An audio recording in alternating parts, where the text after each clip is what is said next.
Next question says, regarding forward knee travel and shin angle during the squat, I have a lot of ankle mobility and thus my knees tend to travel forward a lot during any kind of squat.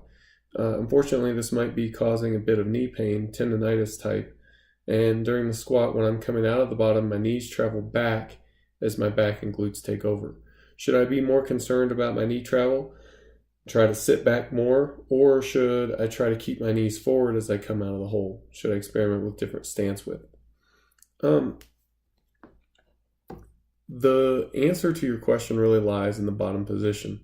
If you look at the bottom position and you're happy with that position, you know, it's a good balance between the joint angles. Your knee angle and your hip angle are, it's not that they need to be the same, but that they're, you know, reasonably in balance. You look at that position, you think that's a good, strong bottom position. Then that's where you want to get to. And whether, you know, you don't necessarily want to sit back more or slide forward more or anything like that. But if you look at that position, you think, you know, it's much more knee dominant than it is hip dominant, and you would rather balance that a bit more, then you would want to sit back a little bit more. So the first thing is to look at that bottom position and decide whether you need to sit back more or not. If you need to sit back more, then that's the thing that you're going to want to try to fix. You're going to want to try to fix that by practicing it with your competition lifts. You're going to want to do pause work to let you practice that bottom position. You're going to want to do slow tempo work, usually a 3-0-3 tempo. So 3 seconds down, 3 seconds up. That's going to help you to feel what that position feels like.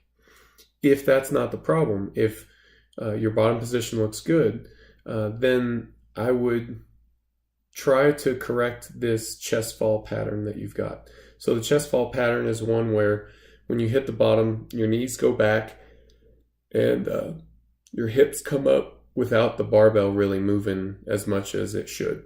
We've talked about that quite a lot in other videos. If you look at videos of other lifters squatting just on this channel, I'm sure that you'll find other examples of a chest fall pattern if you need more of a visual to see what I'm talking about. I'm almost certain that that's what you're describing in your email. What you'll want to do to correct that is a little bit different. When you train your competition squat, you want to fight against that. You want to fight to keep your chest up and fight to get your hips through the movement early.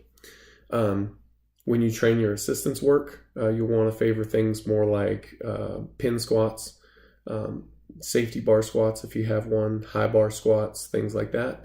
And when it comes to supplemental work, basically anything quad focused, especially anything quad focused that doesn't bother your knees.